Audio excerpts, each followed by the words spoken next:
Questions?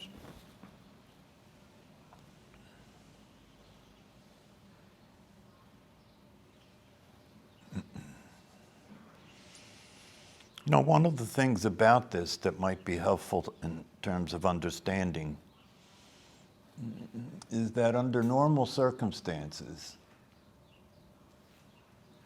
typical circumstances, the experience that people have is that they're the thinker and the doer. Yeah? The thinker and the doer. And there is no awareness of being aware. Look at it. There's no awareness of being aware. When you're in the default state, you're the thinker and the doer. Your identity is the thinker, and the thoughts are what you're thinking. Okay? And that's your life. The interesting thing about it is that even when that's the case, awareness is there. How would you know what the thoughts were unless you were aware of thinking? Okay? How would you know what you were doing unless you were aware of doing things?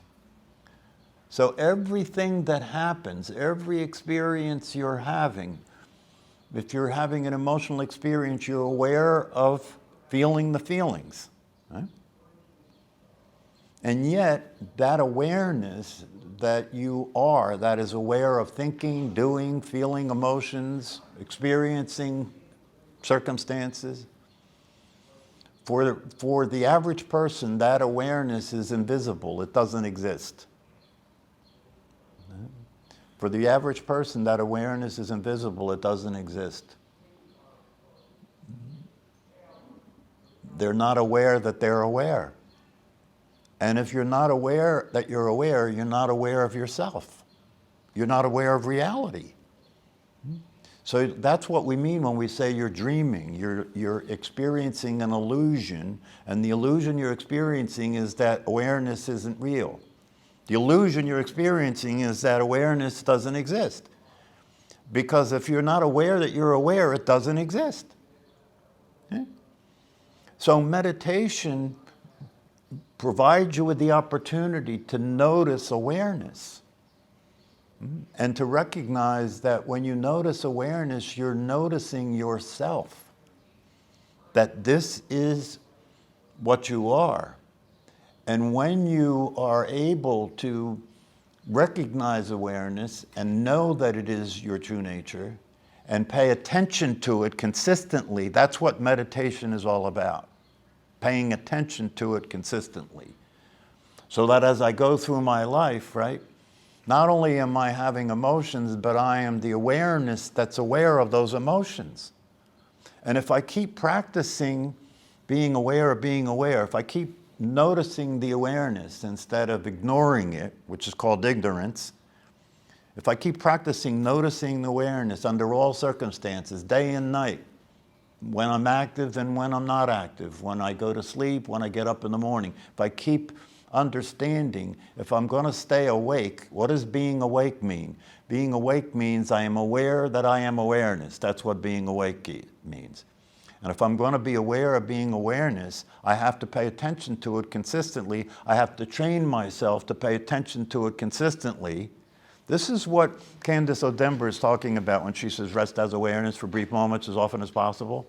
What she's basically saying is notice your true nature. You know? Pay attention to the awareness. You know, notice the awareness is always here under all circumstances.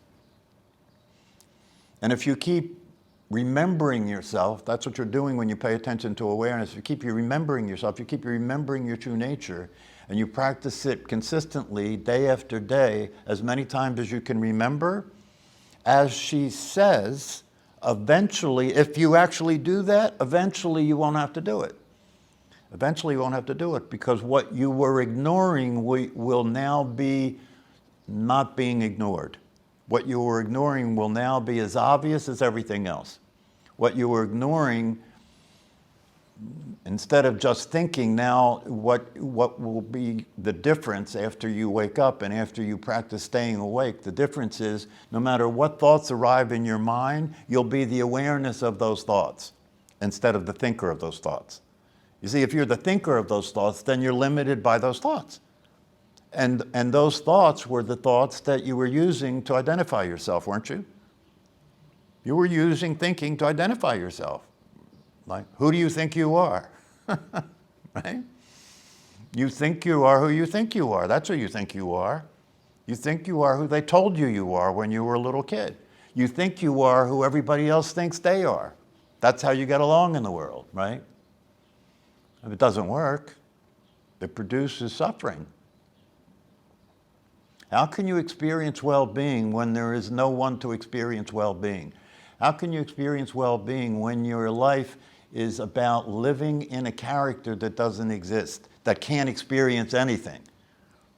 The personality cannot experience anything. It's not real. It doesn't exist.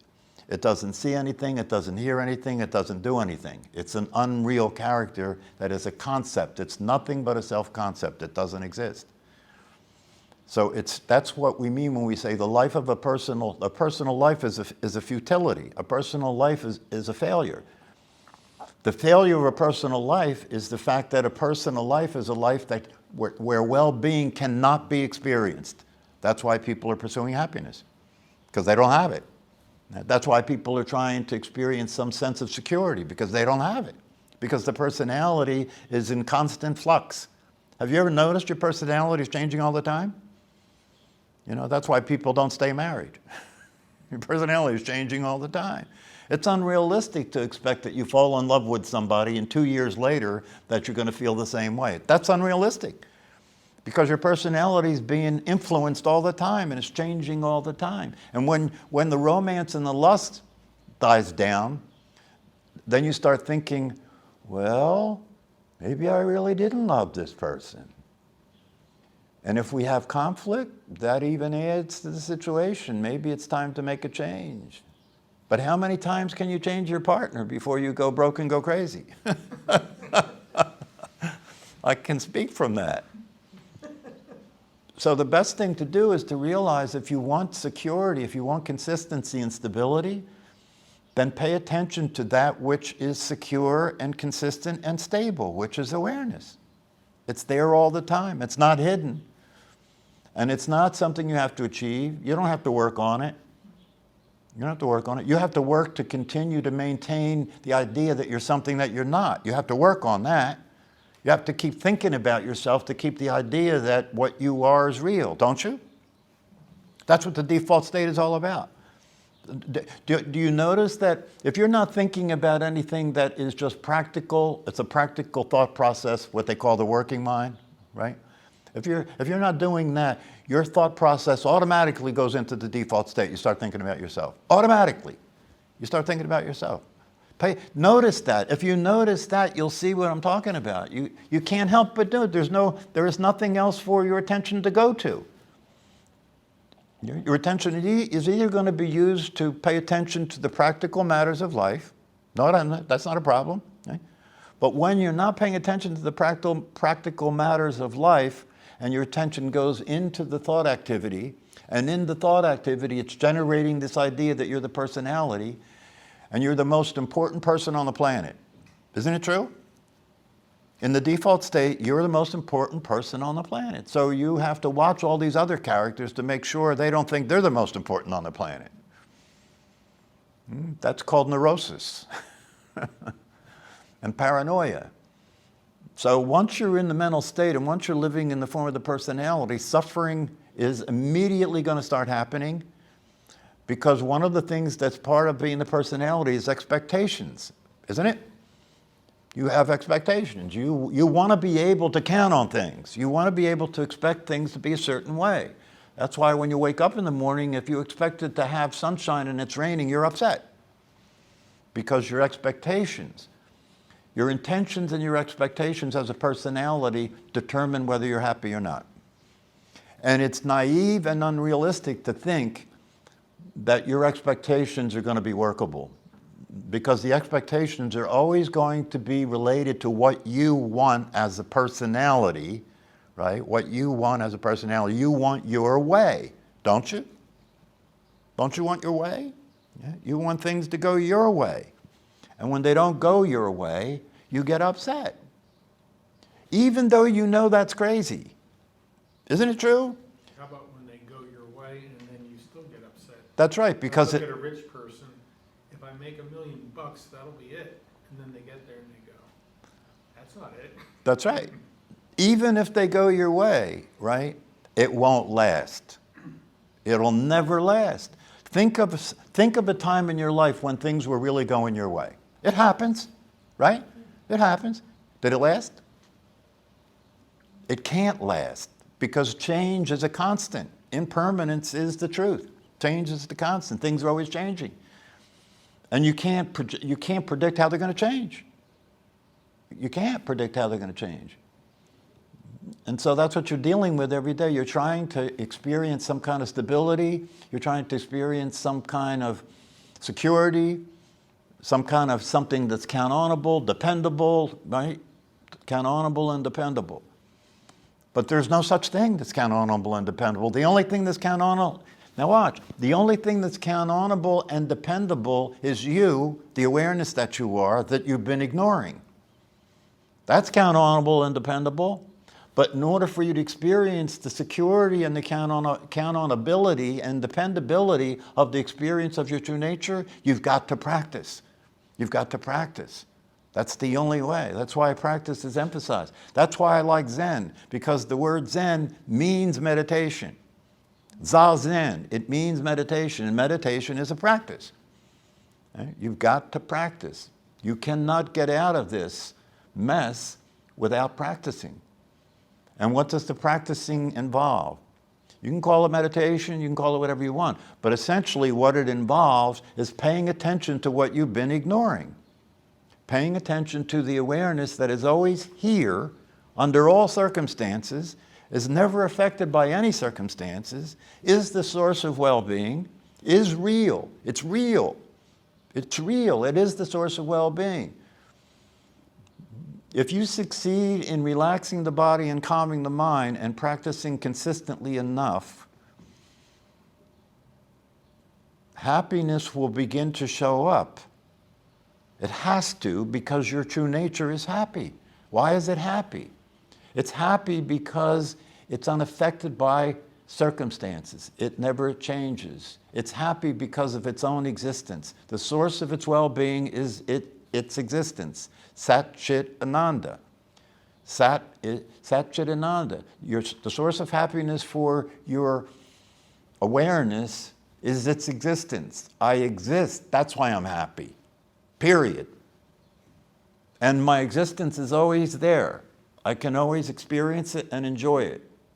And that's why I'm happy. Circumstances change all the time. They're not dependable. So I don't pay attention to that like I'm counting on it. See, that's what happens when you don't know who you are. You're counting on circumstances, aren't you? You have to count on circumstances because they're the source of your well-being. You have to count on circumstances. You have to count on the weather. That's not a good idea to count on something that's changing all the time. You have to count on circumstances. That's why you try and get enough money together, right, that you can count on it'll be there, right? But even that is undependable. Anything can happen. Anything can happen. The only place there's any consistency, the only place there's any security, the only place there's any happiness, the only place there's any satisfaction, the only place there's any peace of mind is in the experience of your true nature, which is always available to you. But you have trained yourself to pay attention to something other than that called thinking and feeling and imagining. And you live your life, when you live your life in that domain, when you live in your life in that world, you're suffering. You've got to suffer if you're living your life in that domain because there is no real experience of well-being available there. There's no, and so people are so desperate to experience something similar to well-being, close to well-being. So substances, substances to make me high. If I have a pleasurable experience, well, that may not be well-being, but it's better than suffering. So I'll just keep taking the substance. That's called addiction, right? And humanity is addicted. Every single human being is addicted. They're addicted to whatever it is that will give them pleasure, and their life is about getting pleasure and avoiding pain, isn't it? Everybody's addicted. Whatever provides pleasure for you is something that you're going to repeat, aren't you? You're no different than those animals in the research, you know, that they demonstrated through stimulus and response. You know, familiar with behavior modification? You know, if the rat gets fed by pressing something, right? The rat will press it constantly. And human beings are no different than that. You know, whatever gives them pleasure. They go to work, put up with it, to come home and have some pleasure. Have a drink, watch some television, distract yourself from your misery, and then go to sleep. And then do it again tomorrow. That's called Groundhog Day, right? That's a human life. That's a human life. And there are so many people that are interested in making money off of your suffering, right? If you watch TV and you look at the commercials and what's being offered are people who are going to make money off of your suffering, because they're going to either offer you relief from your physical pain, right? If you watch the 6:30 news, that's for us old folks. Right? What are the commercials there? Offering you medication to relieve you from pain, right? Or something to give you pleasure, some food that you'll like to eat, right? A vacation that you can take, right? It's all about making money off your suffering. Right? They don't like people that are happy. You can't make money off them, right? So if you want to save money, you know, if you want to have a good frugal existence, you know, be happy. Then you won't have to spend money on getting pleasure, right? And you can just be okay with nothing. In fact, be nothing and be okay. You know, stop being a personality and realize that you're greater than that. You're the source of the universe. See, you got to be careful. When you talk like that to people, they say, oh, that's crazy talk. The truth, for people whose life is oriented in the ordinary mental state that people exist in, the truth is crazy talk. It's crazy talk. One of the most popular statements in religion is, thy will be done, right? Nobody believes it. Do they? Because if thy will be done is the truth, it means you're not a doer. You don't do anything. Everything is predetermined. People repeat that statement, right? Thy will be done, but they don't live consistent with it. That's one of the things, as you get older, instead of worrying about what's going to happen, trust the truth. Trust the truth. There's nothing to worry about because you can't change anything. Just take it as it comes. That's all. Just take it as it comes. Don't worry about you. See, predetermination is actually very liberating, right? Because you don't have to keep trying to change everything. You don't have to keep being upset because it should be different. Because you understand it's never going to be different. Give it up. You know, surrender. It's never going to be different. It's always going to be the way it is. And the way it is not coming from you. The way it is not coming from you, it's coming from God. It's not coming from the little you. It's not coming from the thinker. It's coming from the awareness that is your true nature. You know? When you became aware of the universe, you created it. You literally created it. When you became aware of the universe, you created it. You created your own personality. You created your own body. And when you don't have to get into all that sophisticated understanding stuff. You don't have to get into all that. It is really simple. It's really a simple situation. The simple situation is start paying attention to the awareness that's aware of everything and understand that that's what you are. And if you understand that's what you are and you pay attention to it and you begin to experience that you are that, you'll be experiencing being happy. That's what you'll be experiencing. But it's not available unless you practice, because you've got to get out of the state of mind that is exclusive of awareness. Even though no matter what you say, no matter what's happening, and no matter what you feel, no matter what you think, all of that is what the awareness is aware of, right? But we ignore the awareness as if it's not there. So this is about paying attention to what is there, paying attention to the truth. When you get up in the morning, pay attention to being aware. And if you pay attention to being aware when you get up in the morning, getting up in the morning is something that you will naturally experience gratitude for, because when you experience yourself as awareness, you appreciate the fact that you exist, don't you?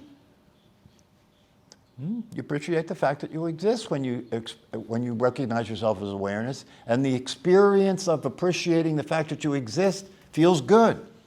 It's a happy feeling that you exist.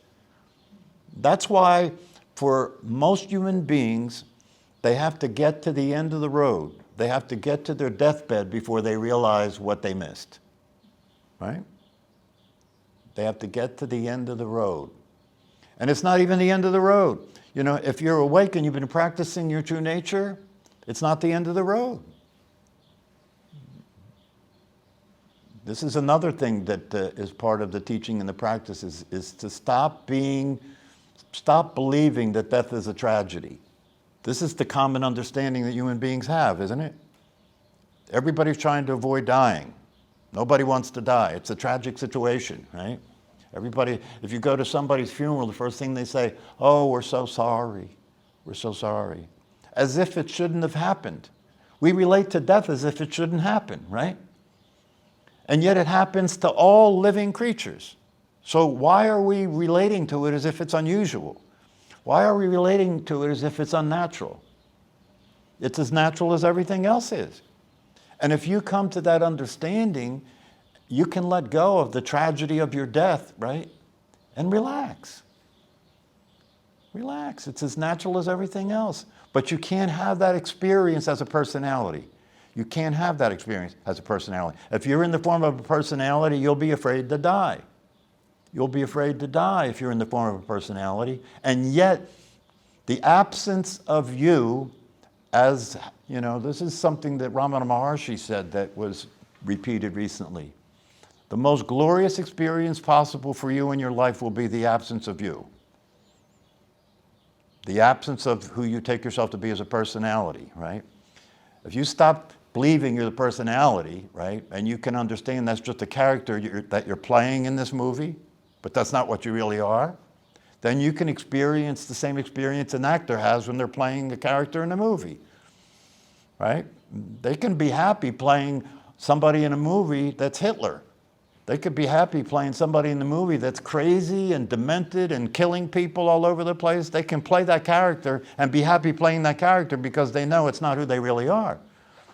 That's the way it would be if you were experiencing your true nature.